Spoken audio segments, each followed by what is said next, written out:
Mesdames, Messieurs, bonjour. Bienvenue sur votre émission Ma part de vérité. La marche du Bénin se fait depuis bientôt 2 ans maintenant avec un nouvel homme à la tête du pays. Patrice Talon imprime au peuple béninois la marque de la rupture d'avec les mauvaises habitudes qui compromettent le vrai développement du Bénin. Réforme annoncée et réforme entreprise, mais tout n'est pas forcément du goût de tous.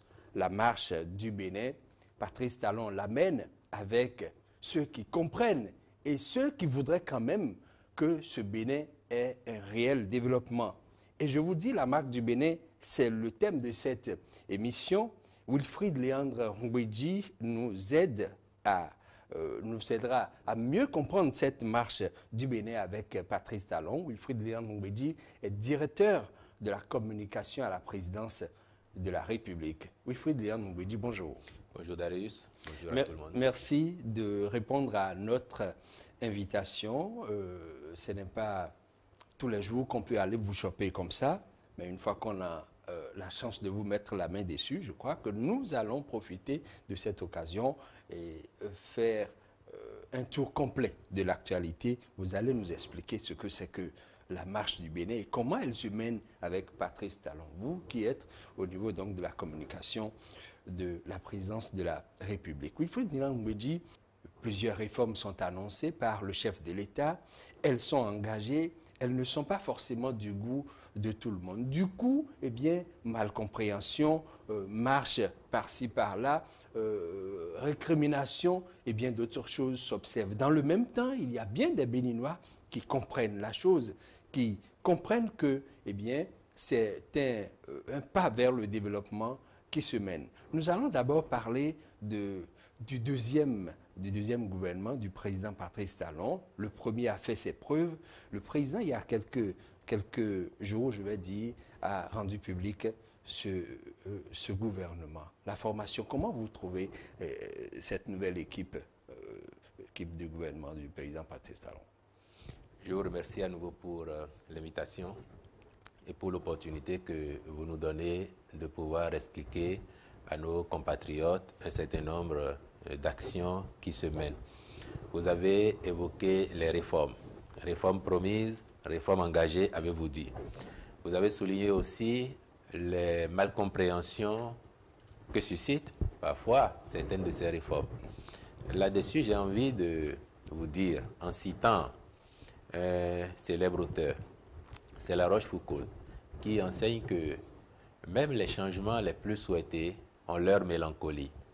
À titre personnel, j'ai l'habitude d'ajouter, y compris a fortiori, ce que l'on n'a pas souhaité.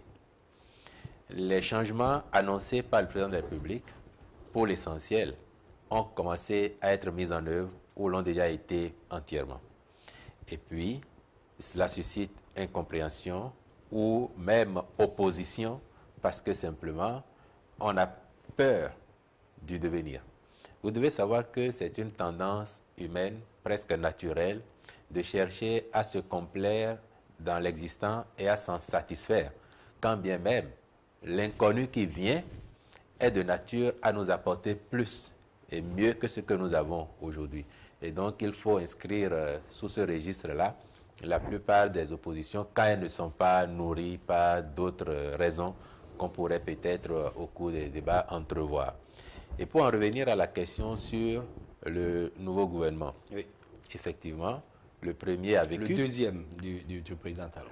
En effet, le premier a vécu et puis le deuxième a commencé depuis quelques jours seulement.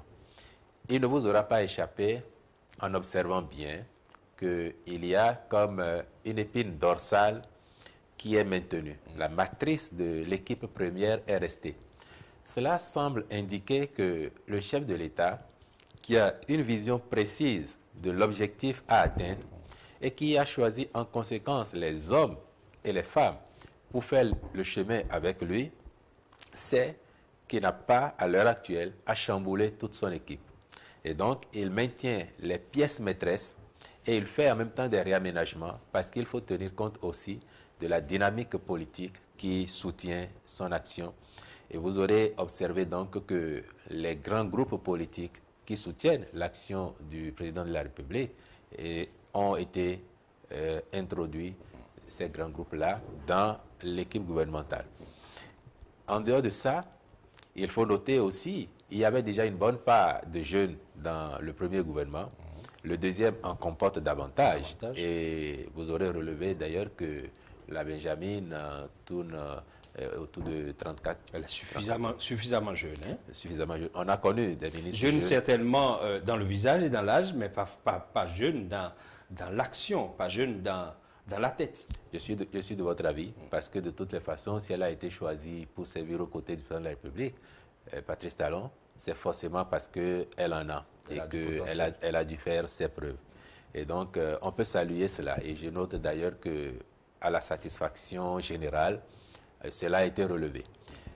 Et puis, vous observerez qu'on a créé de nouveaux départements ministériels. On en a éclaté d'autres, en même temps qu'on a élargi d'autres.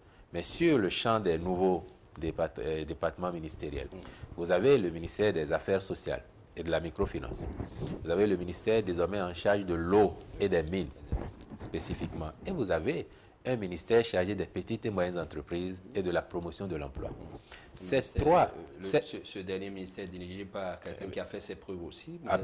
Absolument, absolument. D'ailleurs, pour lui, c'est une belle transition que son passage au FNPEJ. Ces trois ministères ont vocation à ancrer davantage l'action sociale du gouvernement auprès de l'opinion et pour impacter plus encore la vie de nos compatriotes. Parce que vous aurez observé que pendant les 18 premiers mois, il y a eu souvent le reproche que le gouvernement ne fait pas assez de social, même si à la vérité, ce n'est pas vrai. Mais il fallait, me semble-t-il, de la part du chef de l'État, donner maintenant un gage probant à ses compatriotes de ce que les questions sociales sont effectivement prises en compte par le gouvernement. Parce que s'il ne faut trancher qu'à partir de ce que l'on voit, ceux qui disaient ça avaient beau jeu de dire, mais dans les définitions ou l'énumération des ministères, il ne transparaissait vraiment nulle part, pratiquement, cette vocation sociale du gouvernement. Vous aviez le grand ministère dirigé par Mme Adija Toumatis, qui comportait bien de ces aspects-là. Le ministère dirigé alors par M. Lazare Sekouitor, mais il a semblé utile maintenant au président de la République de marquer ce champ-là pour que l'opinion sache que non seulement le social était présent, mais qu'il va l'être davantage dans les prochains mois, les prochaines années. Alors, oui, finalement, on dit quand les gens ou certains Béninois estiment qu'il n'y avait pas suffisamment de social dans ce gouvernement ou avec le président Patrice Talon, n'est-ce pas à cause des habitudes passées? Quand je prends par exemple, et je sais que c'est un fondement de cette analyse de certaines personnes, quand je prends par exemple l'aspect déguerpissement, juste après lequel le président n'a pas ordonné qu'on sorte de l'argent pour partager aux personnes qu'on a déguerpies, ainsi de suite, pour les reloger, n'est-ce pas, sur ces pans-là, étant déjà une habitude que les gens se fondaient pour parler? Vous avez raison d'évoquer les habitudes passées. Certaines voix plus autorisées que la mienne ont eu l'occasion déjà de développer et de donner quelques indicateurs pour montrer la différence entre ce qu'il se fait aujourd'hui et ce qu'il se faisait. Et quand on a parlé du social, ici, nous avons coutume de dire que le président Talon a décidé de faire du social structurel, du social qui impacte durablement la vie des populations. Personne ne l'avait obligé, alors candidat, à envisager d'instaurer l'Arche pour permettre aux compatriotes d'avoir la sécurité sociale, d'avoir les microcrédits, d'avoir la formation et même d'avoir l'assurance maladie. Et dans la perspective de l'assurance pour le renforcement du capital humain, il avait été envisagé au début de freiner sur le terrain des microcrédits, surtout eu égard aux informations parvenues au gouvernement quant à la façon dont tout cela avait été géré et qui apparemment n'était pas des plus optimales. Et puis, à un moment donné, entendant la voix du peuple, les demandes, le président et son gouvernement ont autorisé que les microcrédits repartent et cela l'a été, vous l'avez tous constaté. En attendant, évidemment, l'avènement de l'Arche qui viendra pour donner une dimension beaucoup plus grande encore au social. Mais en attendant, vous savez, les plaintes et les complaintes qu'il y a sur ce volet-là tiennent aussi, et il faut se l'avouer, des pratiques, comme vous le disiez tout à l'heure, passées. Quand le gouvernement serre les vis là où il faut pour réaliser des économies substantielles et les injecter dans d'autres domaines, et je vais vous les citer, comment vous appelez ça? Nous avons longtemps parlé ici de la question, par exemple, des cantines scolaires. Les cantines scolaires, avant l'arrivée du président Talon, c'était à peu près 1 milliard de francs CFA par an, y compris les frais de fonctionnement. Depuis que le président a pris en main cette question, discuté avec les partenaires et a réformé le domaine, nous sommes passés du milliard à peu près 7 milliards l'an, non compris le fonctionnement. La différence se trouve où? La différence, c'est qu'avant, avec le milliard, les jeunes écoliers de notre pays, des zones déshéritées notamment, avaient un repas assuré chaud pendant 20 jours, c'est-à-dire un mois sur l'année scolaire. Aujourd'hui, ils ont l'assurance que durant toute l'année, ils vont avoir à manger. C'est cela, le social. Vous avez, sur le plan de l'énergie, par exemple, et on en a parlé également assez, la question du délestage. Vous n'imaginez pas ce que cela représentait de débours pour les populations de devoir faire face au délestage massif dont le gouvernement a hérité. Aujourd'hui, vous ne voyez plus partout dans les rues des groupes électrogènes allumés, des générateurs qui vrombissent la nuit. Vous n'en voyez pas. Les vendeurs au bord de la voie, ceux qui sont dans le domaine de la réfrigération, peuvent vous le dire et témoigner aujourd'hui parce qu'il est loin le temps où les produits qu'ils achetaient pouvaient, du fait du délestage et donc de l'indisponibilité de l'énergie, pourrir dans les réfrigérateurs et c'était autant de manque à gagner pour ces personnes-là. Il faut le souligner. Quand nous avons pris le domaine, par exemple, des subventions aux écoles, vous savez que les années écoulées, on a décrété la gratuité de l'enseignement pour les filles et même à l'université, ce qui est une bonne chose, s'agissant des filles, une bonne chose. Mais la contrepartie que l'État devrait apporter au bon fonctionnement des écoles ne venait jamais Ne venait pas en totalité et venait en retard. Nous avons réformé cela aussi en maintenant cette exonération de frais. L'État met en place et attend les subventions pour que les écoles puissent fonctionner normalement. À la veille de la rentrée 2017-2018, on peut quantifier tout ce qui a été fait, qui est du devoir de l'État, mais qui relève aussi de cet aspect social en termes de primes, de rentrée, subventions diverses. On peut quantifier tout cela à peu près 15 milliards de nos francs. Quand vous avez ces chiffres-là, est-ce que vous avez la possibilité de dire et d'affirmer encore que le gouvernement ne fait pas dans le social? Si vous répondez par l'affirmative, je vous dirais alors que vous êtes probablement, comme certains, nostalgiques des années où le coulage des ressources de l'État était organisé. Vous êtes nostalgique de la période où chaque week-end, un DG, un ministre devait organiser un meeting, une messe de remerciement à la gloire de celui qui l'a nommé et faire manger les gens. C'est vrai que tout cela a disparu. Les populations trouvaient à manger. Tout cela a disparu aujourd'hui. Les populations trouvaient à manger. Et quel type de manger et avec quels frais? D'ailleurs, un certain nombre de dossiers qui ont été révélés à l'occasion d'une démarche d'inspection, soit à l'initiative du gouvernement ou à l'initiative d'autres structures, ces dossiers permettent aujourd'hui de tirer la conclusion effectivement sur la façon dont le coulage de l'économie était organisé, la façon dont des vannes étaient laissées ouvertes pour que justement l'argent de l'État circule. Et les exemples peuvent être cités à l'infini sur ce plan-là. Nous allons revenir sur un ou deux exemples dans l'évolution de cette émission. Je voudrais d'abord qu'on parle du gouvernement toujours. C'est la logique qui fonde la composition de cette équipe-là qui fait un peu réfléchir. Vous avez vu, il y a eu quelques commentaires, ça continue d'ailleurs.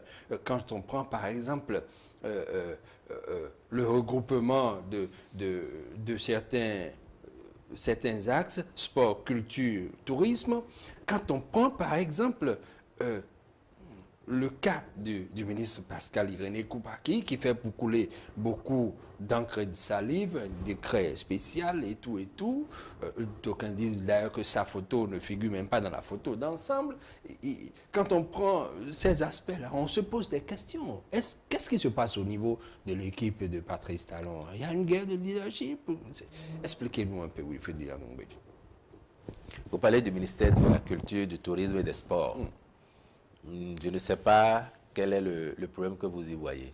Si vous avez été attentif à l'actualité, les 18 derniers mois ont dû vous donner l'occasion de voir que le ministre Oswald Omeki, par ailleurs des représentants de la jeunesse au sein de l'équipe gouvernementale, bien sûr, aura été un ministre très efficace. Engrangeant par ailleurs, on l'a vu au charbon, engrangeant par ailleurs d'importants succès. Vous observerez que notre sport, toutes disciplines confondues, que ce soit en individuel ou en collectif, a commencé à engranger des résultats. Cela ne relève pas du hasard. Comme il le disait lui-même au lancement du PAG, il voudrait que, à l'avenir, les résultats de nos équipes sportives ne relèvent plus du hasard. Mais c'est un travail, c'est une méthode qui génère ces résultats. Vous avez été heureux lorsque récemment nous avons joué contre le Gabon hors de nos terres et que nous avons fait un résultat intéressant. Heureux comme tout Béninois.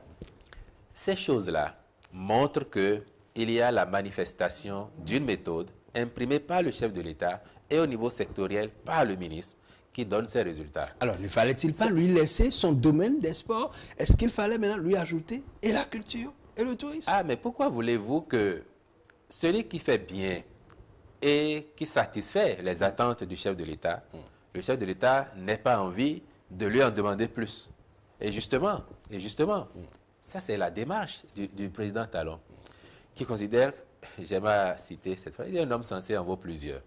Et pour lui, on peut faire des économies tant qu'une personne peut faire plusieurs choses à la fois. Mais qui trop embrasse? Oui, qui trop embrasse peut mal étreindre. Mais ici, le secteur de la culture, du tourisme et de l'artisanat, qui était avec le ministre Serhuitor, pour parler du ministre Oswald Omeki, précisément culture et tourisme, avait sans doute besoin d'un nouveau leadership et le président a trouvé en la personne du ministre Oswald Omeki, malgré le fait qu'il s'occupe déjà du sport, les capacités de conduire aussi ce terrain-là. Et je crois qu'il ne s'est pas trompé. C'est une marque de confiance. C'est une marque de confiance. C'est aussi le signe que l'efficacité est présente et que le président en veut davantage. La même chose vaut pour d'autres ministres. Mais si je vous dis ça, vous feriez la réflexion à contrario en disant, mais est-ce à dire que ceux dont on a amputé ou réformé les portefeuilles ne méritaient pas la confiance? Et je vous répondrai en vous renvoyant à la réponse que j'ai faite tout à l'heure sur la volonté de marquer le domaine social. Parce qu'il ne vous aura pas échappé que la plupart des ministères qui ont subi cette amputation, c'était pour faire émerger davantage la question du volet social. Donc on les a désengagés juste pour leur permettre de mieux bondir. Très bien. Mais maintenant, parlez-moi de Pascal Irénée Koupaki. Alors, quelle est la préoccupation avec le ministre d'État, secrétaire général de la présidence de la République? Est-il, oui ou non, membre du gouvernement de Patrice Talon? Dans une autre vie, j'ai eu la chance de faire un peu de droit. Il me semble que jusqu'à nouvel ordre, la composition du gouvernement requiert l'avis consultatif de l'Assemblée nationale. Évidemment.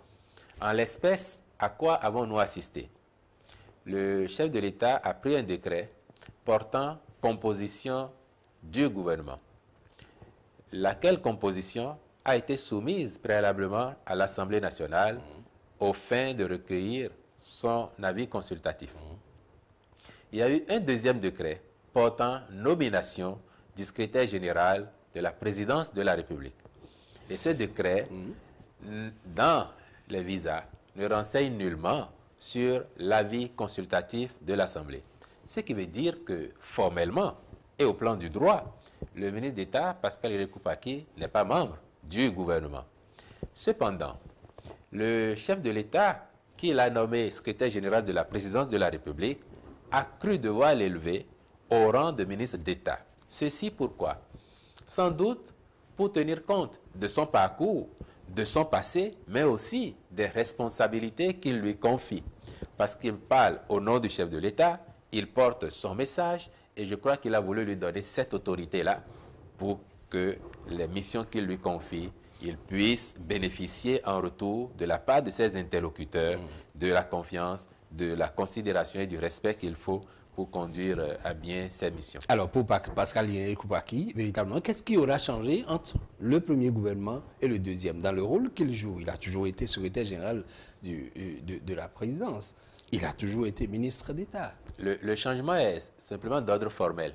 Parce qu'effectivement, vous verrez que dans les faits, rien n'a changé. Il assume les mêmes fonctions. Et déjà, dans le premier gouvernement, il était un ministre sans portefeuille puisqu'il n'avait pas de sectoriel pur à gérer.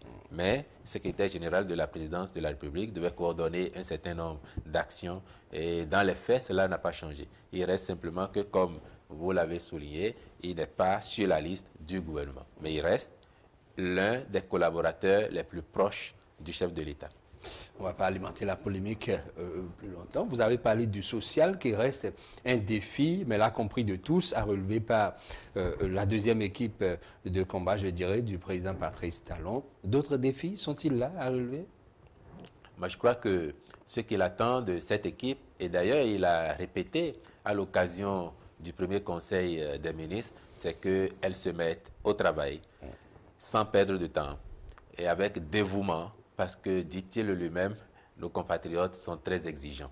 Et lui, il est bien pressé de voir que tous les grands chantiers annoncés se mettent en œuvre, que les résultats les plus marquants se fassent de plus en plus voir.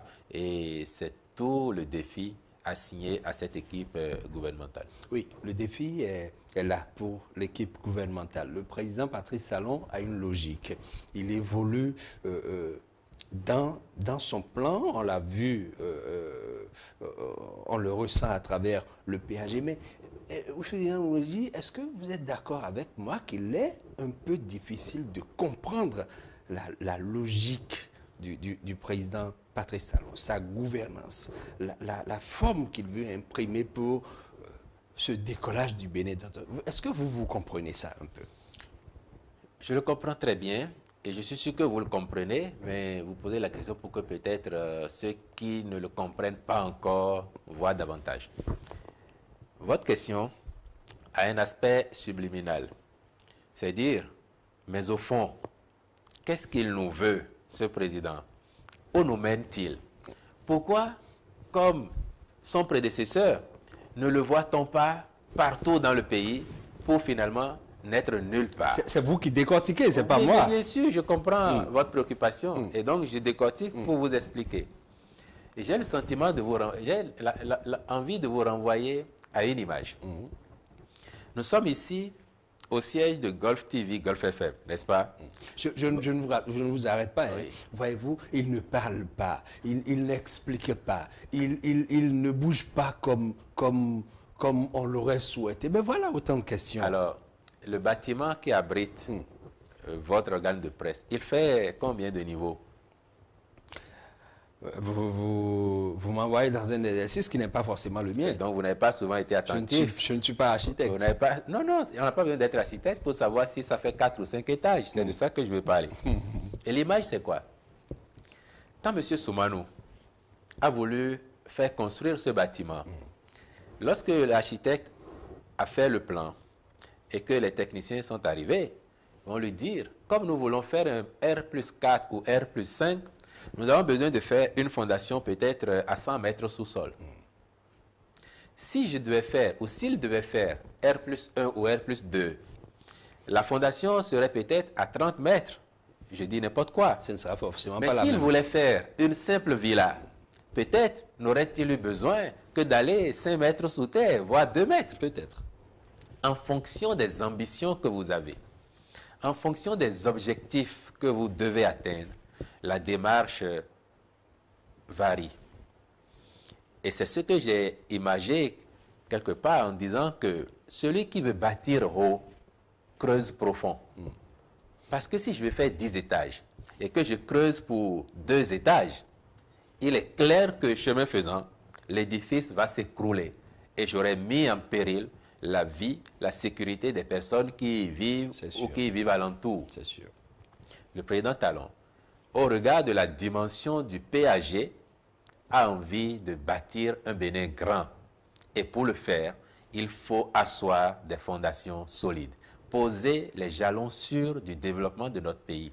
Et c'est ce qu'il expliquait à Paris récemment en disant, nous mettons parfois beaucoup d'argent dans les études et l'expertise. Pourquoi? Parce qu'on voudrait que l'État n'injecte plus ses ressources précieuses au pifomètre. Qu'en injectant de l'argent, on soit sûr que les résultats suivent et sont durables. Darius Ontonji, et vous êtes journaliste, je l'ai été. Avec les confrères, nous avons parfois été sur le terrain et nous avons vu des bâtiments datant d'avant les indépendances ou de juste après les indépendances et qui étaient encore plus solides que les bâtiments réalisés à la fin des années 80, dans les années 90, voire dans les années 2000. Pourquoi? La différence est là. Pourquoi quand vous allez en Europe, aux États-Unis, en Amérique, dans d'autres grands pays, vous voyez des bâtiments centenaires qui tiennent?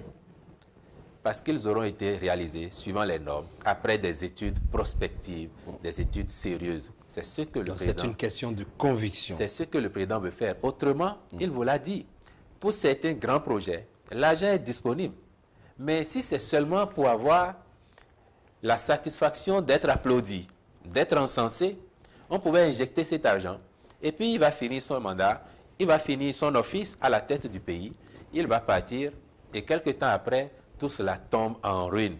Et vous allez recommencer, on va gaspiller de l'argent. Ici, il s'agit de bâtir durable, il s'agit de bâtir solide.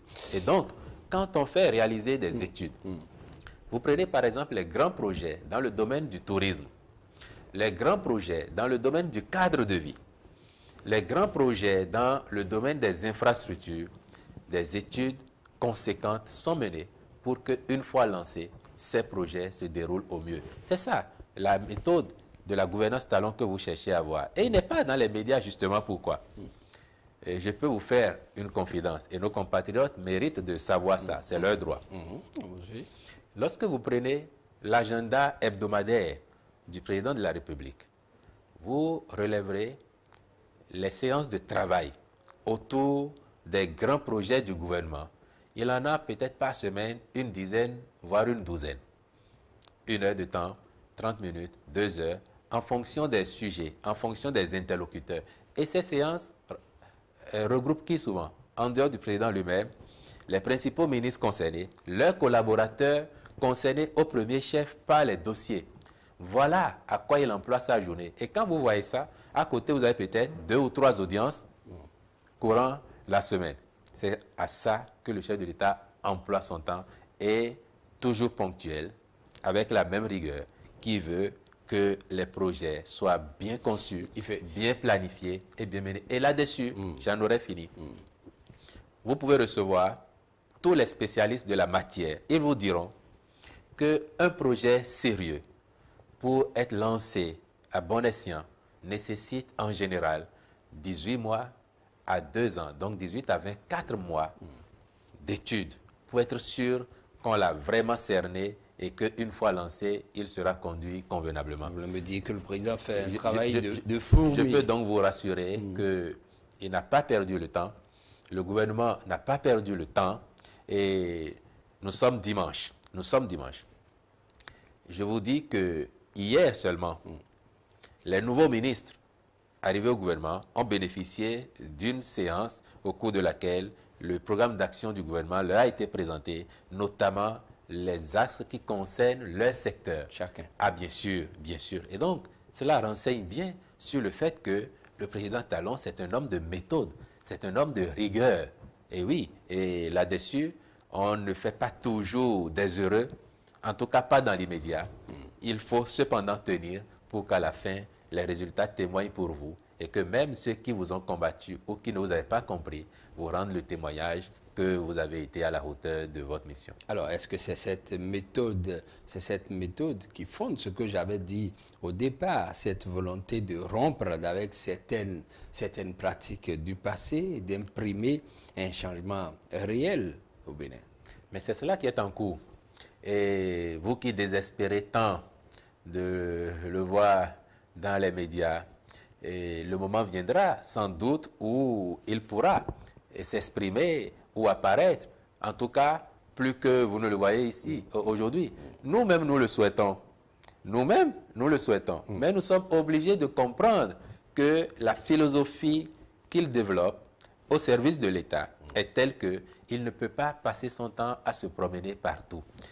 Observez même sa récente tournée sous-régionale. Beaucoup ont désespéré, beaucoup ont même dit que notre pays était désormais ostracisé. Et ça, je n'irai jamais jusqu'à le penser pour l'amour du Bénin, même si il se fait, par exemple, que je n'ai pas du tout d'atome crochu avec celui qui est au pouvoir.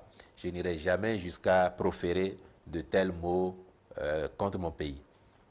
Le président, et c'est ce que j'ai compris d'après ses propres déclarations et ce qu'il a dit et fait pendant la tournée, avait à cœur de s'assurer que les grands projets du gouvernement étaient plus ou moins ficelés en termes d'études pour qu'après, il puisse aller ici ou là.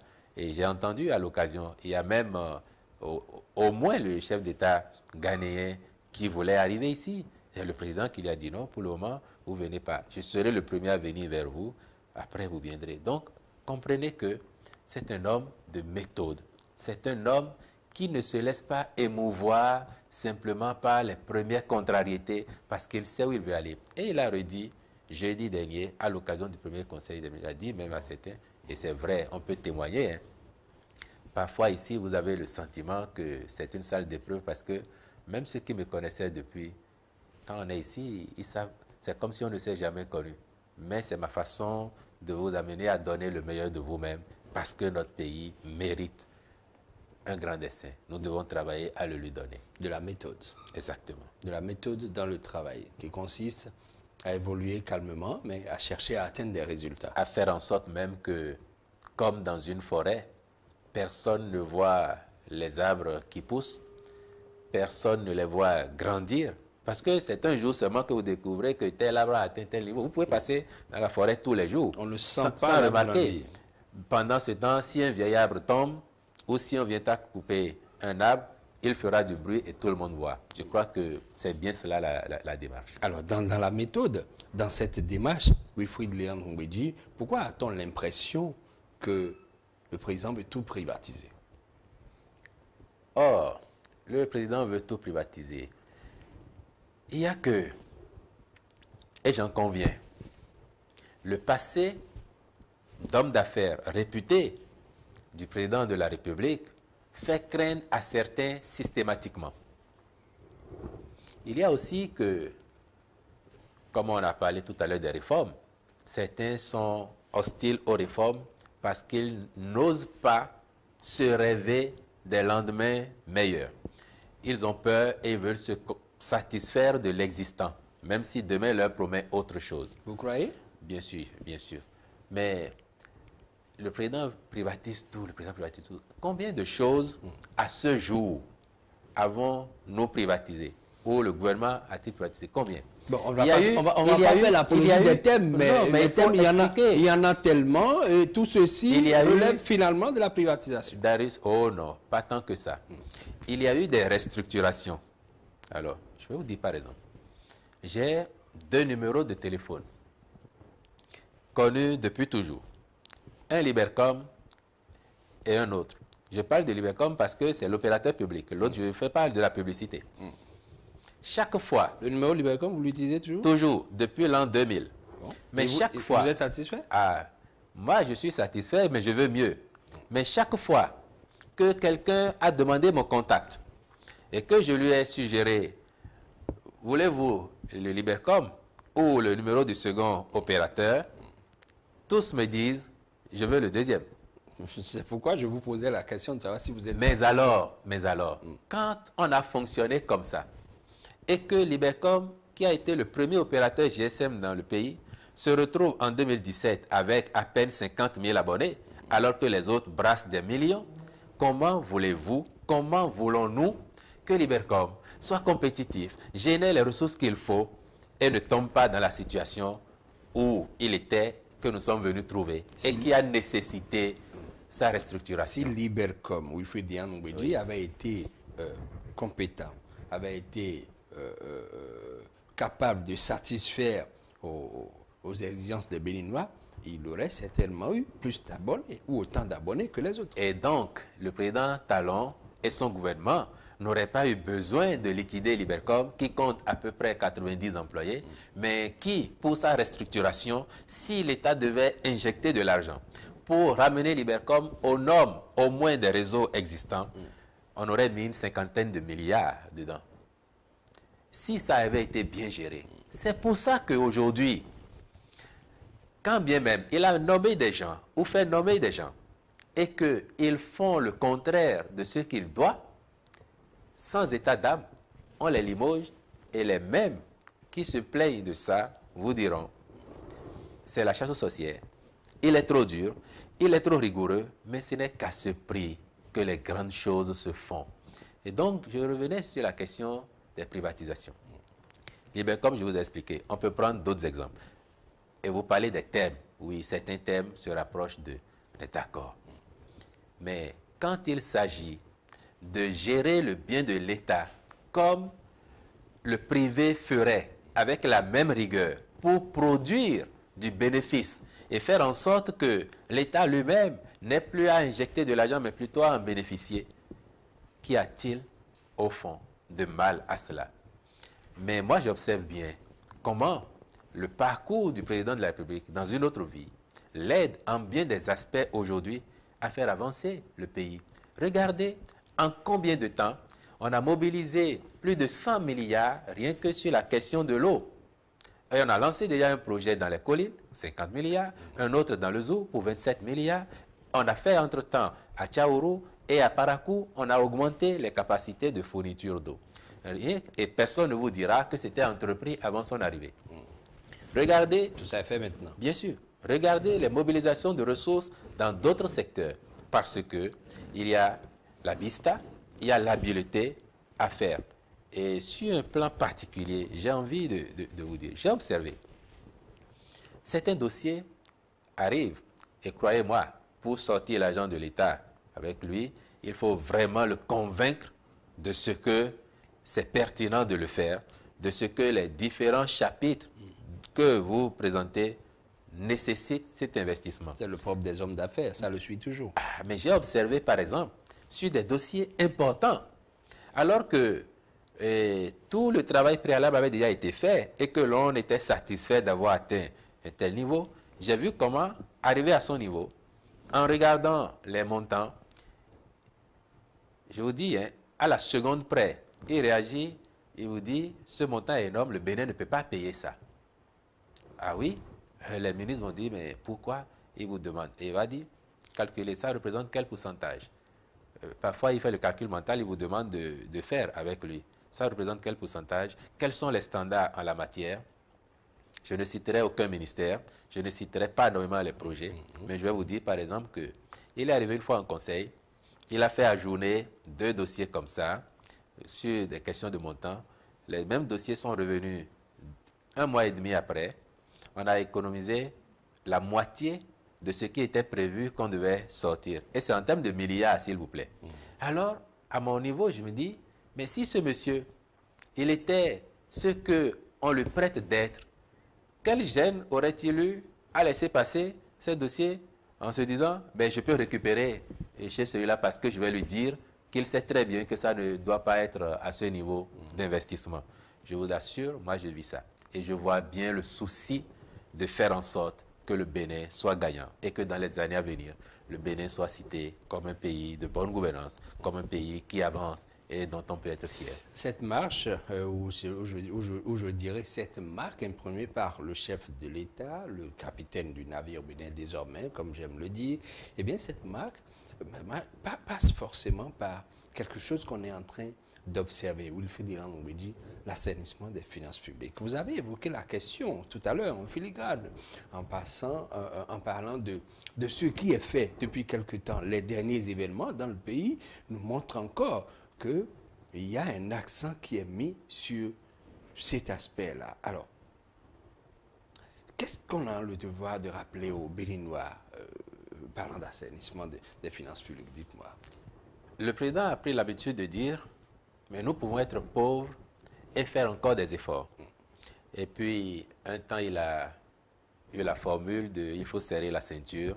Et j'ai vu comment cela a été parodié. La formule magique, je ne vais pas dire fétiche, qui a commencé par casser la tête à tout le monde. S'il nous demande de serrer la ceinture, c'est jusqu'à quand? C'est jusqu'à quand? Ouais.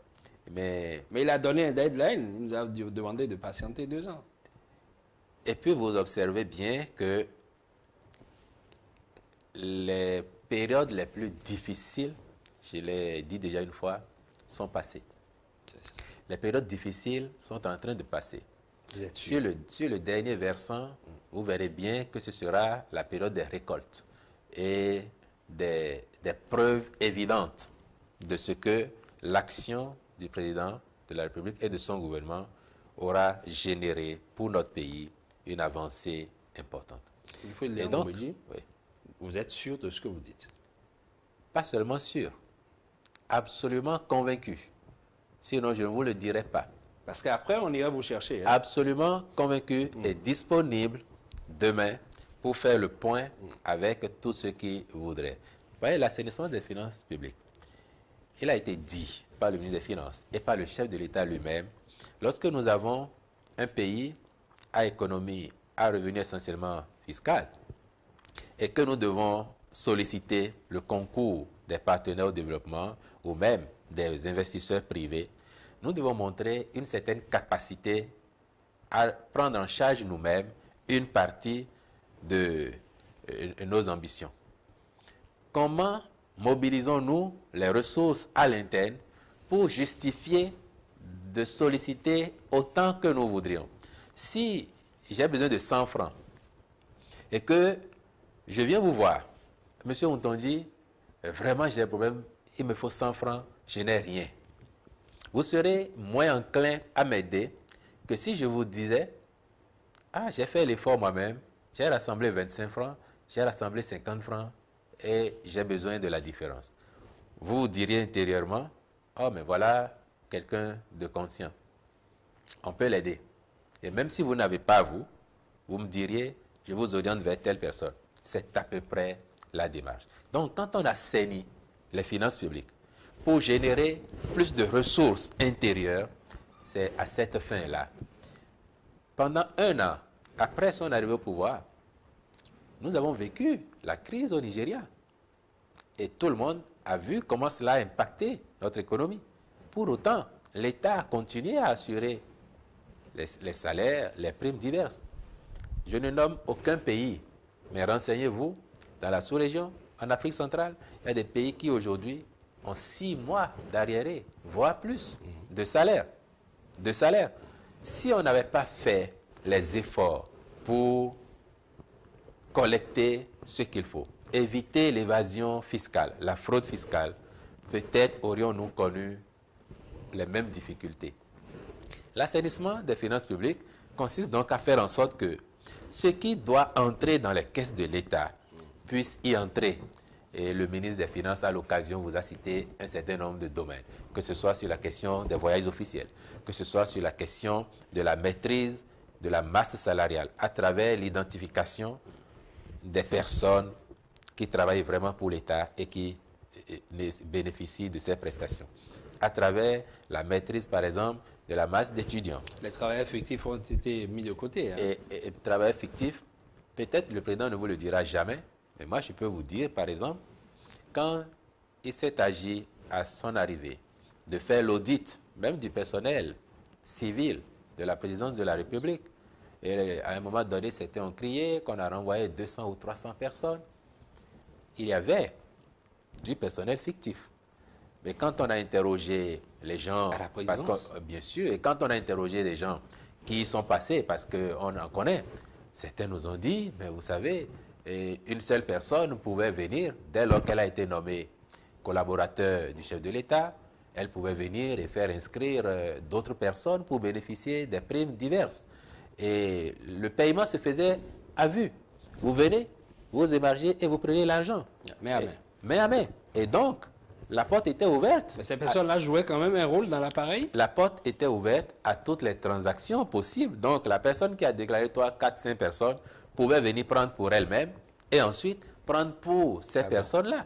Mais depuis que les choses ont été normalisées et qu'on dit que tout va se faire par la banque, mais si vous déclarez quelqu'un, il faut bien montrer que cette personne existe et mérite. Et travaille réellement. C'est autant de réformes qui font qu'il y a des économies d'échelle, que l'argent de l'État reste dans les caisses de l'État pour servir à la cause de tout le monde et non plus pour quelques-uns. Et le souci de rationaliser les dépenses publiques va avec cet assainissement. Je vais illustrer. Le président de la République, depuis que nous sommes là, et pour ce que nous voyons, il ne lui est pas encore arrivé de faire un voyage officiel avec 15 personnes. Ah bon? Cela peut vous surprendre. Moi, j'observe, surtout quand il fait affréter, Il voyage seul? quand il fait affréter un avion, c'est une dizaine, une douzaine de personnes. S'il est en vol commercial, c'est encore pire, le nombre est réduit. Mais il aura quand même besoin de gens pour travailler avec lui. Oui, mais est-ce qu'il a besoin d'une pléthore de personnes? C'est justement ça. Sa philosophie, la marque de sa gouvernance. Et je vais illustrer à travers un exemple vécu par nous-mêmes. Ah bon? Et ça vous concerne. Nous sommes arrivés à la direction de la communication en nous inspirant de ce qu'il se faisait avant. Nous avons tout de suite soumis au président de la République une note pour lui dire comment nous voyions la gestion médiatique de ces déplacements officiels à l'étranger. Et nous avions suggéré qu'il y ait une dizaine de personnes.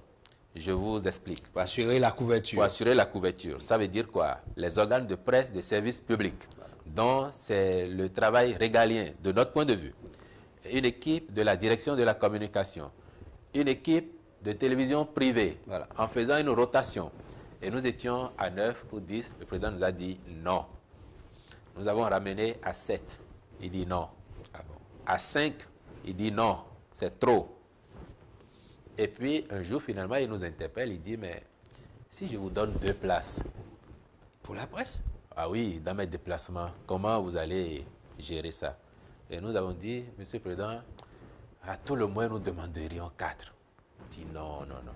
On va faire des économies. Le pays est dans une situation difficile. Il faut que nous serrions pour réaliser des économies. Et il vous dit, mais celui qui fait la caméra, est-ce qu'il ne peut pas faire la photo?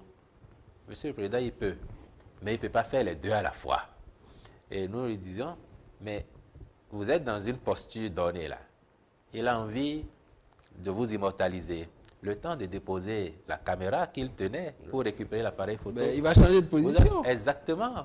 Vous voyez, ça ne trompe pas. Nous connaissons tous. Et pour ce qui est de la théorie, nous connaissons tous. À la pratique, vous n'avez pas toujours la décision. Dites-moi qu'il a refusé. Et il a dit, je ne veux pas faire album photo. Non, ce n'est pas le plus important. De la même façon que vous ne le voyez pas sur les médias et tout le temps, c'est ce qu'il nous a répondu. Et donc, on a serré et dit, regardez, moi-même, mon équipe, elle est réduite. Donc, on n'a pas à faire ça. Et quand nous sommes allés au Ghana, au cours de sa tournée, partout où nous sommes passés, les gens étaient surpris, ils ont dit, c'est vraiment le président qui arrive. Et puis la délégation, elle est celle-là, on n'était pas 10. Si chétive. Et c'est au Ghana particulièrement, quelqu'un nous a dit, si c'était avant vous, on aurait eu 40-50 personnes. On aurait eu 40-50 personnes. La même logique fait que, depuis un moment maintenant, à certaines réunions internationales, le président de la République demande, lorsqu'il y a un ambassadeur du Bénin dans le pays ou dans la zone, au lieu de faire partir plein de gens, il demande que l'ambassadeur du Bénin prenne le lead, assure et rendre compte. Et donc, on réduit au minimum les déplacements. Avouons humainement que tout cela n'est pas de nature à plaire à tout le monde, surtout si nous avons eu une certaine accoutumance à ces choses-là, parce qu'en retour aussi, on apprend et ça nous rapporte. On peut être embêté.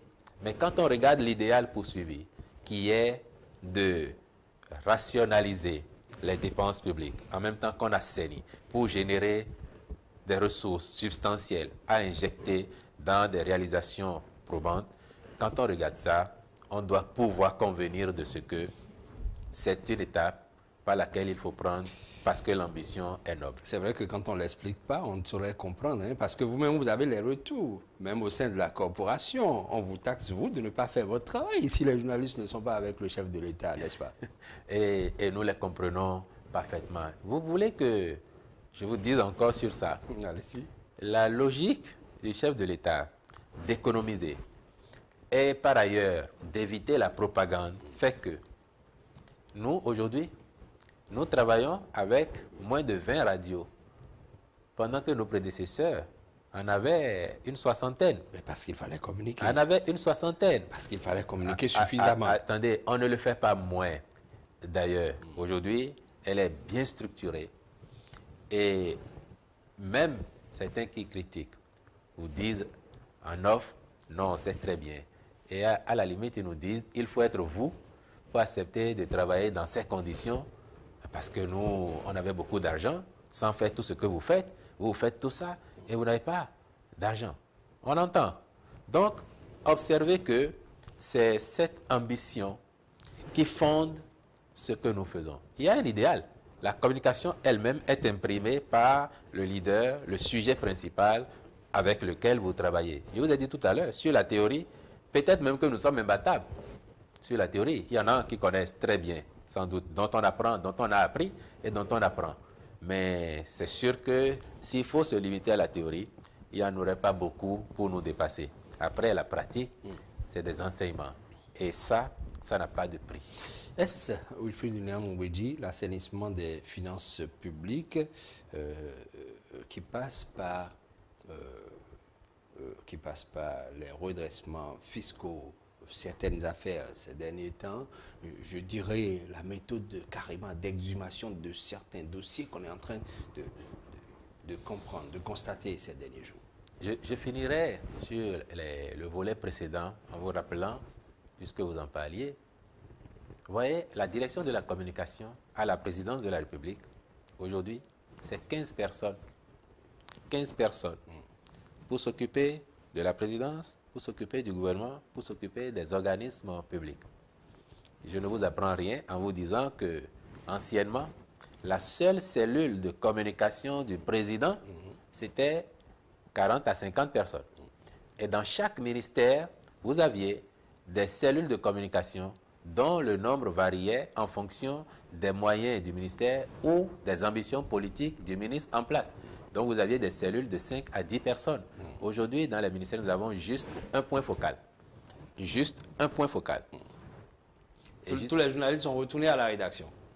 Et donc, ceci peut expliquer aussi cela. Et je ne peux pas en dire plus. Ceci peut expliquer aussi cela. C'est vous dire dans quelles conditions nous travaillons. Mais nous sommes fiers d'appartenir à cette équipe parce que nous sommes convaincus que c'est une épopée qui se construit du Bénin et dont on parlera pendant longtemps. C'est pour ça que nous y sommes. Et maintenant, vous parlez d'affaires. Oui, revenons-en aux affaires, à l'argent. Parce que là, ça commente beaucoup, ça analyse beaucoup, vous savez, depuis quelque temps, il y a plusieurs dossiers qui sont ramenés, des redressements fiscaux sont faits, beaucoup de personnes sont interrogées, il y a des cas qui ne datent pas encore de 72 heures. Que se passe-t-il? Sur les dossiers, vous me permettrez de ne pas m'étendre sur le fond. Je vais m'en arrêter au principe. Je suis d'accord. Je ne m'étendrai pas sur le fond pour la simple raison que soit les dossiers sont en instance devant les tribunaux, soit parce qu'ils vont y passer. Et donc, je ne dirai rien ici de ma position qui pourrait compromettre ou qui pourrait s'apparenter à une prise de position. Non. Soit carrément qu'il y a des dossiers qui viennent de naître et qu'on a besoin d'être clarifiés là-dessus. Mais sur le principe, est-ce que il n'est pas temps dans notre pays de rompre avec l'impunité, de rompre avec les pratiques et les méthodes qui n'ont eu pour finalité que de spolier l'État, que de l'arriérer? Je peux vous dire, pour ce que j'observe et pour ce que je sais, qu'aucun des dossiers dont vous parlez n'aura été soulevé ou exhumé parce que le président de la République ou le gouvernement a envie de nuire à X ou à Y. Parce que j'ai entendu d'éminentes personnalités dire, par exemple, oui, le président, il privatise tout pour lui, rien pour les autres. Je voudrais faire une pause là et dire, j'observe. Et vous pouvez me croire, de façon ultime, j'ai le sentiment que la fronde, l'opposition virile, parfois qu'on affiche à l'égard du président de la République, tient de son passé d'homme d'affaires et donc des mesures d'austérité ou de rigueur qu'il imprime. J'ai eu l'occasion de faire la réflexion en disant que si le président Talon avait habité seulement un jour ou un mois en bordure de mer, on l'accuserait aujourd'hui de vouloir acheter tout l'océan pour lui. C'est sûr. Et vous ne me direz pas le contraire. Parce qu'il suffit qu'il touche ou que le gouvernement touche à quelque chose qui a un volet économique pour que la suspicion parte tout de suite que c'est pour le président Talon ou c'est au bénéfice des gens qui lui sont proches. Mais convenez avec moi que c'est un homme d'affaires. On ne saurait lui enlever cette étiquette-là. Mais je viens tout de suite. Mais lorsque vous voyez bien, je viens de vous montrer des faits, de citer des faits qui montrent bien que ça n'est pas la philosophie déployée. Maintenant, ça peut faire mal à certains qu'il n'ait plus les facilités d'avant pour faire ce qu'ils avaient l'habitude de faire et s'entremettre au détriment de l'État.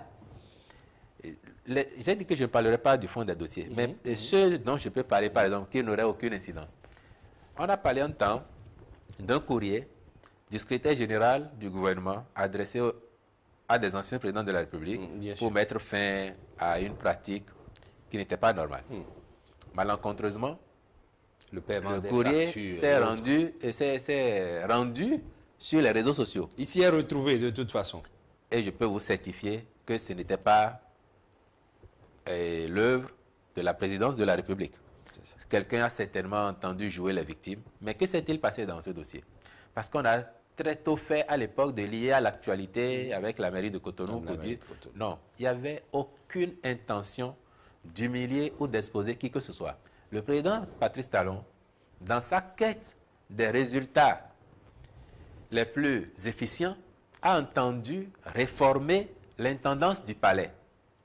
C'est un audit à l'occasion de la réforme qui a révélé que des factures d'anciens présidents de la République étaient convoyées directement par les structures SONEB, OPT, SB2E au palais qui payaient, alors que ces présidents bénéficiaient déjà de leurs indemnités censées couvrir ces dépenses. L'agent qui a fait son travail et qui a découvert ça, son devoir, c'est d'informer le président. Quand le président interroge les tests et il voit que ça fait double emploi, il demande au secrétaire général du gouvernement, écrivez pour leur dire que ça ne se passera plus.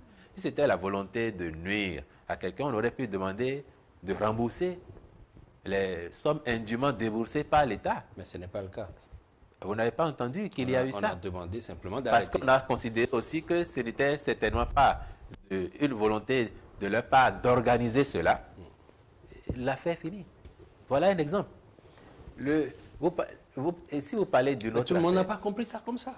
Parce que le président n'a pas allé s'asseoir pour dire j'ai fait écrire pour ça, ou bien le SGG viendra dire j'ai fait écrire pour ça. On a écrit sans intention de publier. Je vous l'ai dit, si ça s'est retrouvé sur les réseaux sociaux, ce n'est pas du fait de la présidence de la République. Un autre dossier qu'il y a eu récemment sur, je vous ai entendu me dire au début, vous parlez de la CNSS, la CNSS. Ou SONEB. SONEB. Oui, il y a des dossiers comme ça. SONEB, là aussi, sans aller dans le fond, sans préjugés. le gouvernement a mis en place un nouveau mode de paiement des consommations d'eau et d'électricité. Soucieux de permettre à ces structures-là de bénéficier des moyens qui sont les leurs pour faire face à leurs charges, on a décidé de procéder par paiement anticipé parfois, ou en tout cas en temps réel. Dans le cadre d'une action comme ça, à la SONEB, en rapprochant les écritures et les documents comptables, on s'est rendu compte qu'il y avait mal donne. Des agents de la maison prendraient sur eux d'opérer des reversements de TVA sur les consommations d'eau de l'État. Or, vous savez que la TVA collectée par les entreprises privées doit être reversée. Quand c'est sur l'État, l'État a la possibilité de faire un prélèvement à la source. Et c'est ce qui est généralement fait. Comment comprendre donc encore que dans la société, on prélève des ressources prétendument versées à l'État au titre de cette TVA. Oui. C'est cela qui a attiré l'attention. Et donc, le dossier est en train d'être creusé. Surtout quand on a appris que les ressources, parfois, des paiements importants, sont dits avoir été faits. Mais en réalité... Non, sur du liquide et non par chèque. Donc, pour tous les spécialistes des finances ou des impôts, ils vous diront, a priori, cela cache quelque chose. Donc, ils cherchent à comprendre. Je ne préjuge pas de ce que ce sera, mais il est clair que si il y a eu des vols, s'il y a eu du faux en écriture publique autour de ces questions-là, quel que soit leur statut, les personnes mises en cause en répondront. Si vous parlez de... C'est la plus chaude des affaires actuellement. Sans doute. Et si vous parlez de la CNSS, parce que c'est dans le dernier conseil des ministres, là encore, parce qu'il y a peut-être un nom de personnalité parmi les personnes mises en cause, quelqu'un qu'on connaît très bien, et son activisme, ses prises de position peuvent faire penser à certains en mode raccourci, à, comme on a l'habitude de le dire maintenant, un acharnement. Un acharnement. Là encore, c'est une commission, c'est la commission bancaire de l'UMOA qui a soulevé le lièvre.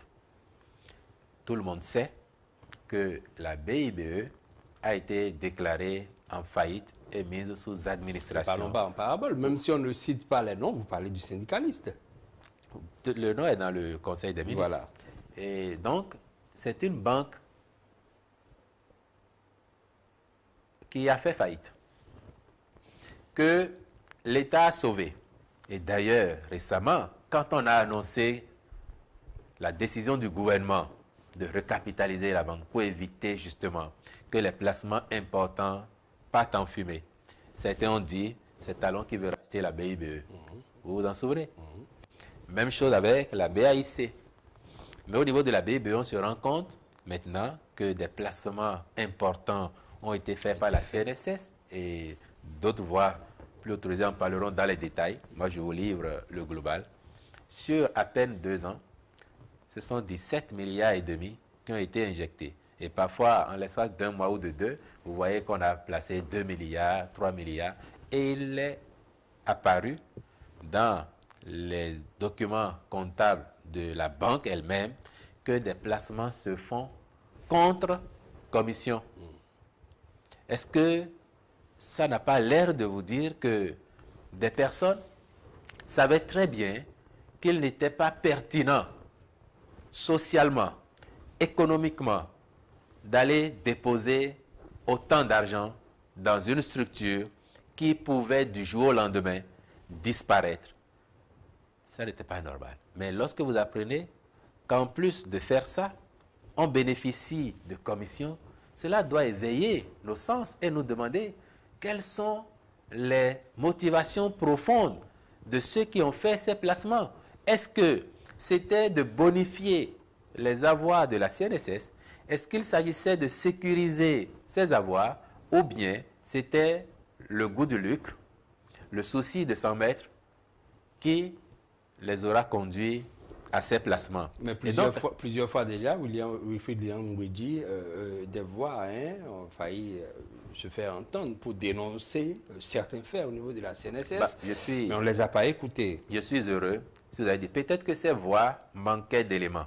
Mais comme cette fois-ci, le gouvernement a eu la puce à l'oreille grâce à la commission de l'UMOA, et la commission bancaire, et le ministère des Finances, et parce que c'est son devoir, a demandé à ce que ça soit creusé. Si on en parle en Conseil des ministres, donc si le gouvernement en arrive à se pencher sur la question, c'est parce que le ministère des Finances a relevé la gravité des faits et a cru devoir rendre compte au Conseil des ministres pour instruction à recevoir en vue des diligences à mener. Moi, je ne juge personne, je n'accuse personne, je veux seulement espérer pour les personnes mises en cause. En l'occurrence, ici, le président du conseil d'administration à l'époque, le directeur général et le DAF, je veux seulement espérer qu'elles sauront démontrer qu'elles n'ont jamais fait ces placements ou qu'elles ne les ont pas faits dans le but de recevoir des commissions à leur propre fin, en exposant la sécurité sociale des centaines de milliers de travailleurs béninois, en mettant en péril leur retraite. Parce que c'est de ça qu'il s'agit. 17 milliards et demi, ce sont vos cotisations, ce sont nos cotisations, ce sont les cotisations de milliers de nos compatriotes qui relèvent du privé. Et donc, c'est leur retraite qu'ils préparent aujourd'hui qui aura été mise en péril ainsi. Parce que de façon ultime, il faut se poser une question. Quand on connaît la situation dans laquelle la banque se trouvait et qu'on voit la somme d'argent injectée en dépôt à terme, il faut se demander si, pris individuellement, chacune de ces personnes, chacun de nous aurait été tenté dans ces conditions-là d'aller placer son propre argent. Et ensuite, se demander si on n'a pas pu placer son propre argent, pourquoi alors avoir placé l'argent de l'ensemble?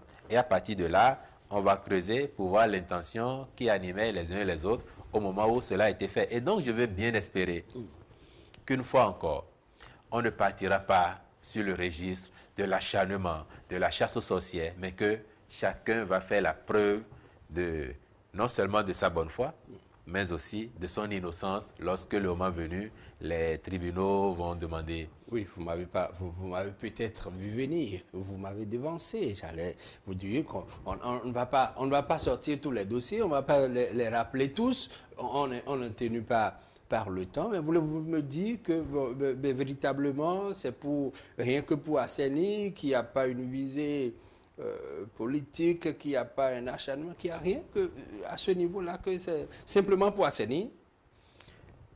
En supposant que... On est en politique, Wilfrid Léon. Non, mais il ne faut pas voir la politique partout. En supposant que le gouvernement apprenne la gravité de ce qui s'est passé et ne réagisse pas, qu'aurions-nous dit? Ah, il y a des gens qui préparent une bombe en perspective. Voilà des milliers de travailleurs qui risquent de ne pas bénéficier de leur retraite. Et le gouvernement ne dit rien. Vous l'auriez interpellé, vous auriez crié à l'incompétence, vous auriez crié à l'irresponsabilité. Mais le gouvernement joue sa partition convenablement. Et l'on va s'en plaindre. Je vais sur le même registre. Il est arrivé que éclate le scandale du poisson. Il n'est pas contaminé, mais il y a eu un scandale. Le tilapia. Au Brésil. Non, même pas encore. Même pas ici. Il y a eu un scandale au Brésil, d'abord par rapport à la viande importée et après le tilapia. Bien sûr.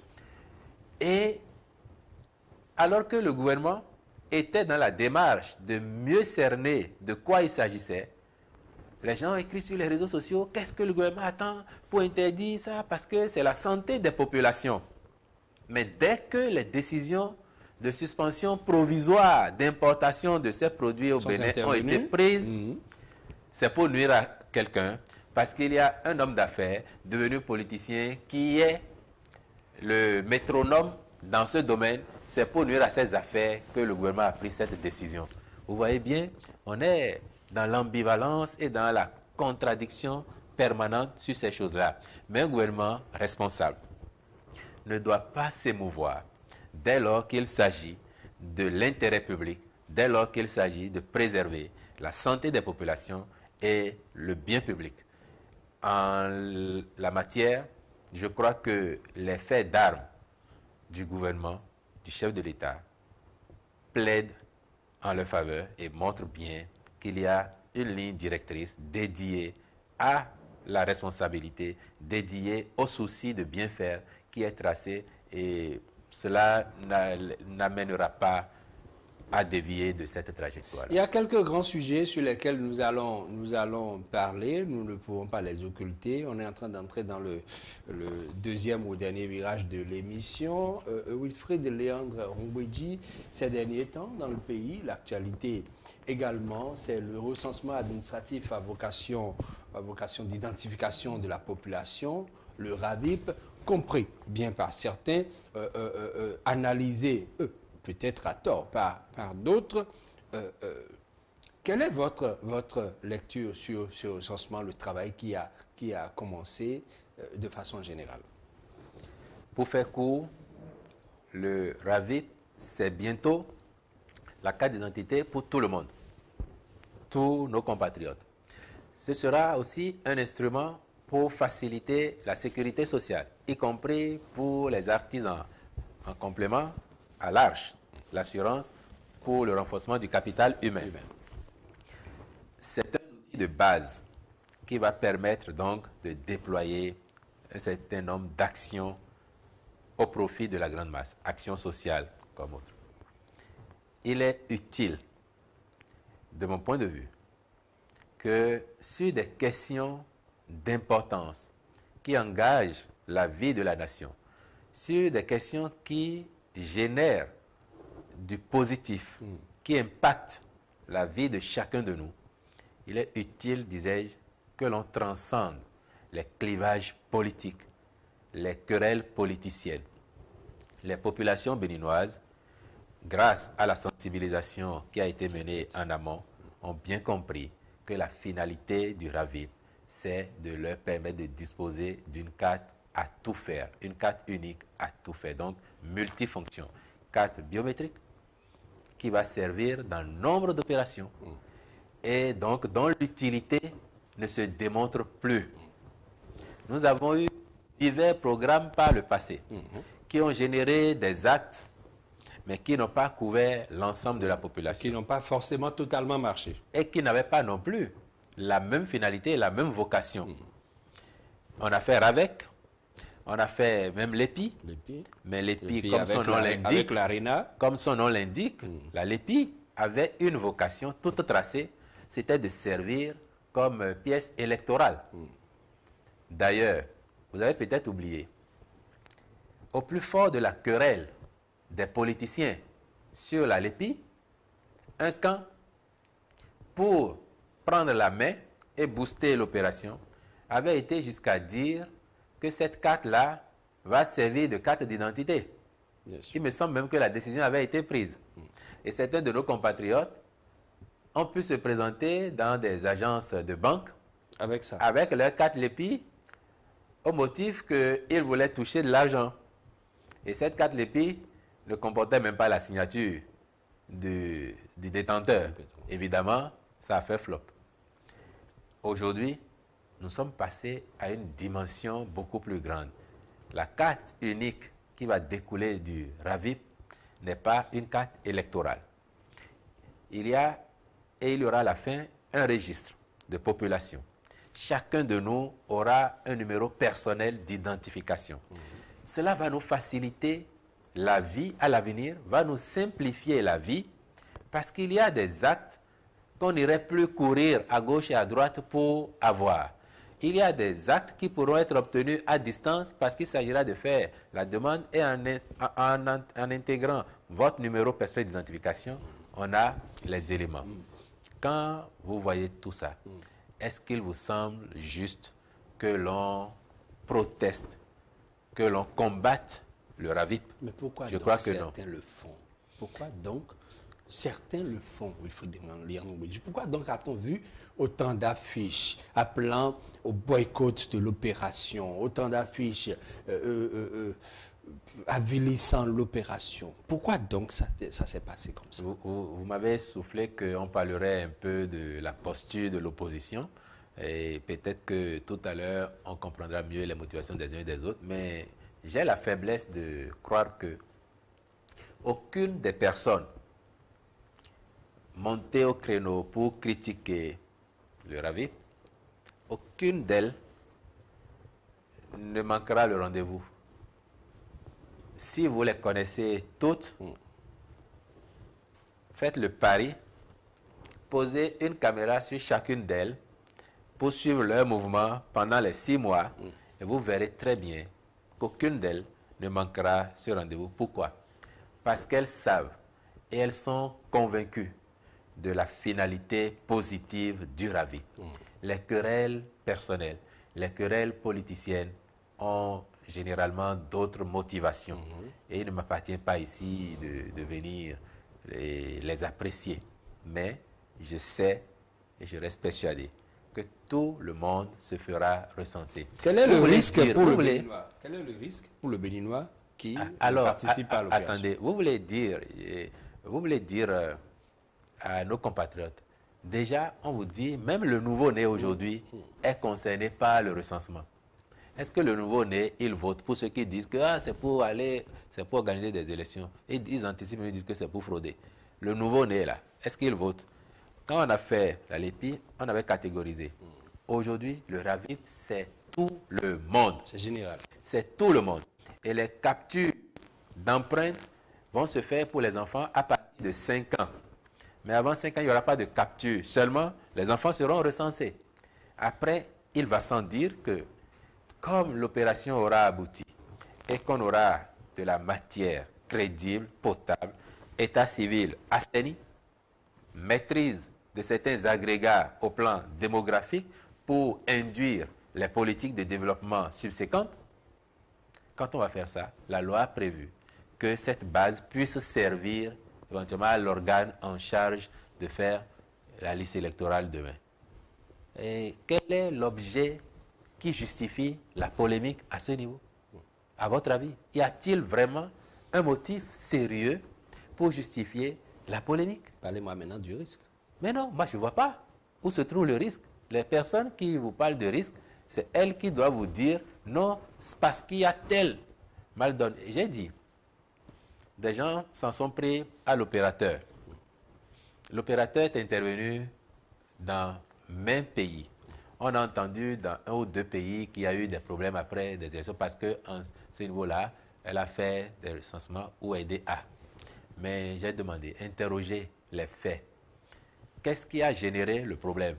Par exemple, pour l'actualité la plus fraîche, c'est le Kenya. Est-ce que c'est la qualité du travail réalisé par l'opérateur qui est en cause ou c'est la gestion faite par l'organe électoral? C'est la question. Interrogeons les faits. Et puis, vous verrez très bien que le débat, il est ailleurs.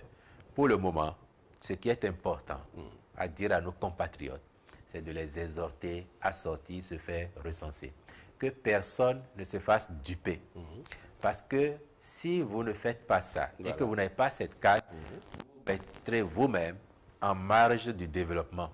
Demain, les tracasseries que vous subirez seront le fait de votre irresponsabilité ou de votre choix de ne pas participer à une œuvre qui grandit la nation, à une œuvre de développement. De la colère de certains Béninois, de certaines catégories de Béninois, nous allons parler maintenant. Wilfried Léandre Rumbouedji, il y en a qui, au-delà de ces considérations, ne sont pas contentes. Il y en a qui, justement, à partir de tout ce que nous avons dit, puisent pour faire des motifs de revendications et d'autres, parce que ce RAVIP dont nous parlons, ce recensement dont nous parlons, est également au cœur de certaines préoccupations, de certaines personnes qui disent que ce n'est pas forcément une bonne opération. Je veux parler, vous avez compris, des mouvements sociaux de ces derniers temps, les grèves,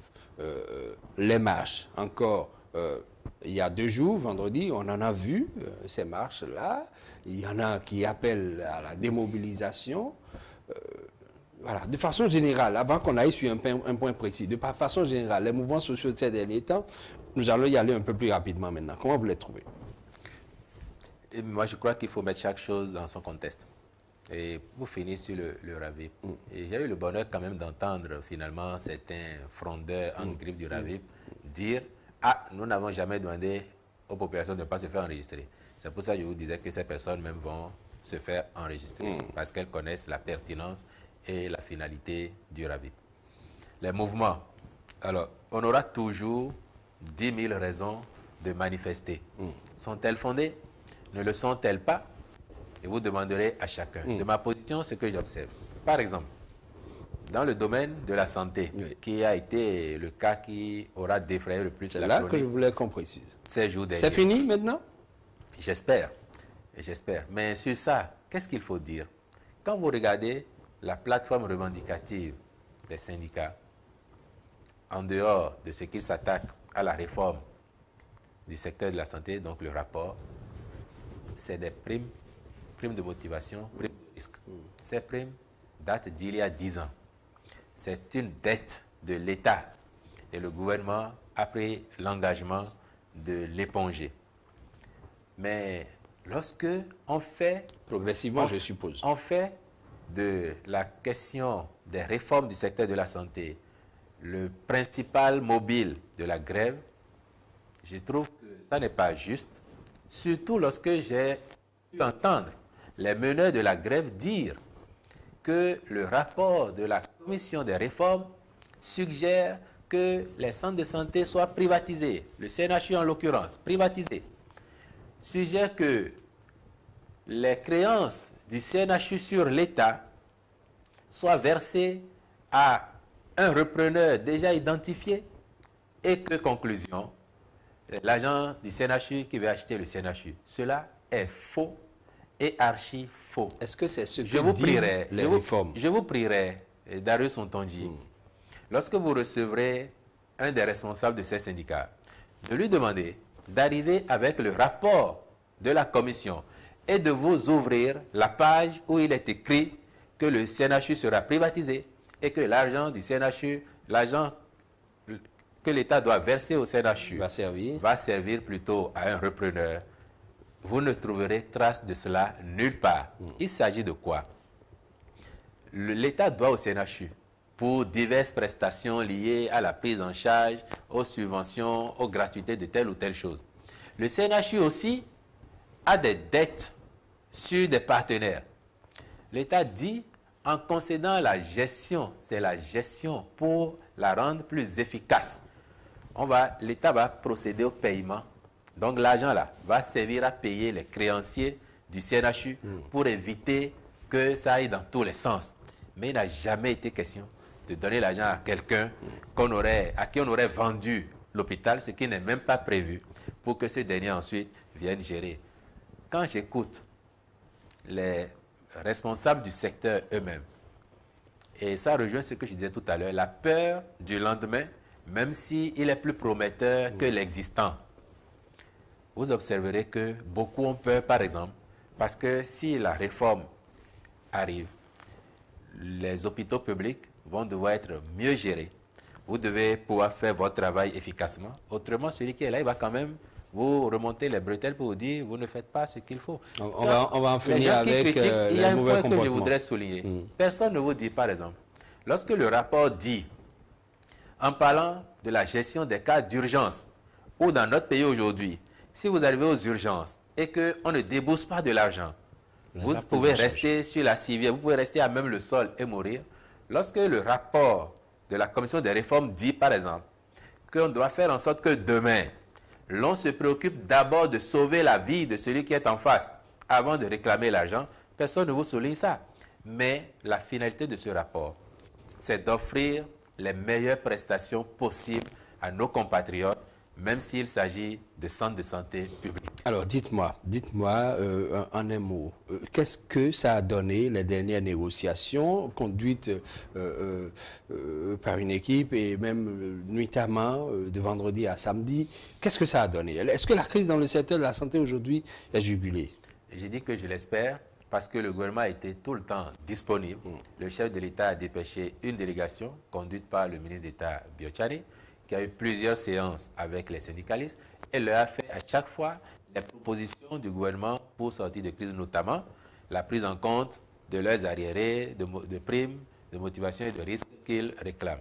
Sur le rapport de la commission, ils ont eu le rapport, ils ont le droit de faire leurs observations et de les verser à la délégation gouvernementale qui va les faire apprécier. Et sur les primes, on était parti, suivant leur propre réclamation initiale, de verser le quart de certaines primes. Grosso modo, ça fait 8 milliards. Là, le gouvernement a offert, et le vendredi seulement, a offert de leur payer le tiers. De payer le tiers. Sur la gestion des carrières, un point sur lequel je pense qu'ils ont raison de se préoccuper, parce que l'administration n'a pas souvent été au rythme voulu. Le gouvernement s'y est penché et ils ont bien compris que quelque chose se fait dans ce domaine-là pour que effectivement leur carrière soit mieux suivie. Sur les primes, je vous ai dit, le gouvernement a offert de leur payer le tiers de l'ensemble des primes et le reste de les payer tous les 6 mois. Donc, en 3 fois, on aura fini de payer ça.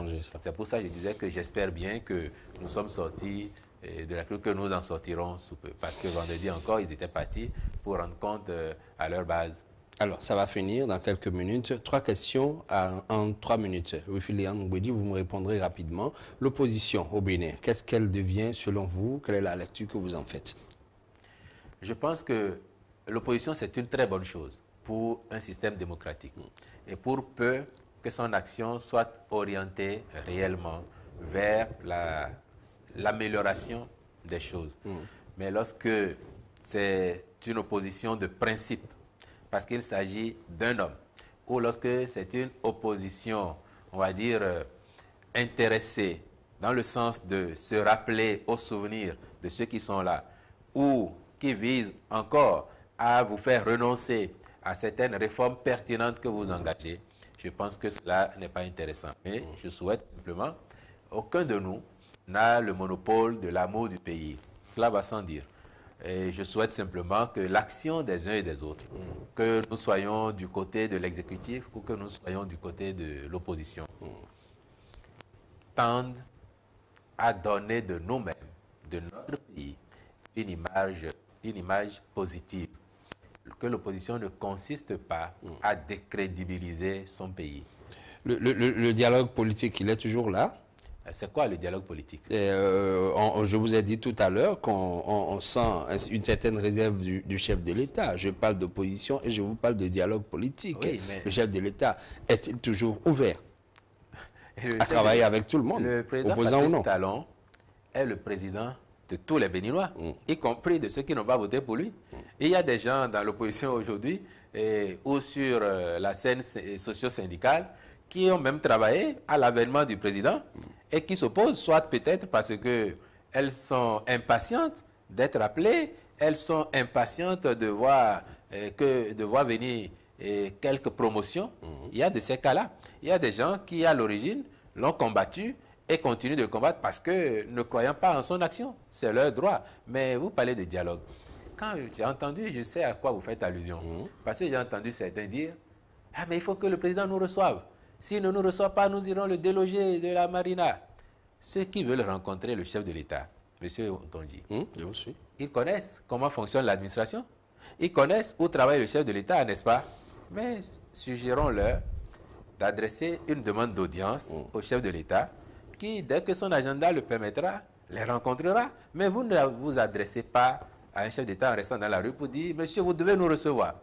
Écrivez, faites la démarche et dès que l'agenda le permet, je suis persuadé que le président Talon aura du plaisir à recevoir ses opposants, ses détracteurs et à discuter avec eux. Troisième question à laquelle je voudrais une réponse succincte et rapide de votre part. La gestion du programme d'action du gouvernement, le travail autour, comment ça se fait sur le terrain?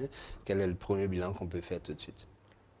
Et on en a parlé un peu tout à l'heure, mais l'assurance que je peux vous donner, c'est que dans les tout prochains mois, vous verrez se déployer les plus grands projets dont les études, pour la plupart, ont été finalisées ou sont en cours de l'être. Et vous verrez bien que le pays sera davantage en chantier. On le sent aujourd'hui sur le plan des infrastructures, notamment les routes. Quand on parcourt le pays, on a lancé un certain nombre de chantiers. Sur l'ensemble, c'est pas encore forcément bien visible, sur l'ensemble du quinquennat, il était prévu à peu près 1600 km de routes à bitumer ou à réhabiliter. En 18 mois, on a engagé pour à peu près 500, un peu plus, kilomètres. Si vous faites le ratio, un tiers, nous sommes dans la bonne dynamique. Et les autres projets, j'ai dit, dans le domaine de l'énergie. Vous avez assisté récemment à la remise de chantier à un opérateur pour la construction d'une centrale, 120 MW. D'autres vont suivre. Sur l'ensemble du quinquennat, on a envisagé 500 MW à peu près. J'ai eu l'occasion de vous dire il y a quelques mois qu'en 10-11 mois, les préalables ont été levés. Il reste maintenant pour les autres centrales à construire à finaliser les accords, que les sites soient remis pour que les travaux commencent. Et les autres grands domaines, on en a parlé, tourisme, vous verrez, asphaltage, c'est très bientôt. Et vous avez commencé à avoir des prémices dans Cotonou, le projet des marchés, le projet des cités administratives, cités ministérielles, cités administratives départementales, cités administratives tout court. Vous verrez très bien que le pays sera davantage en chantier. Et à partir de là, comme aurait dit l'autre, les sourds entendront, les aveugles verront et les muets parleront même. Vous êtes mieux placé pour le dire.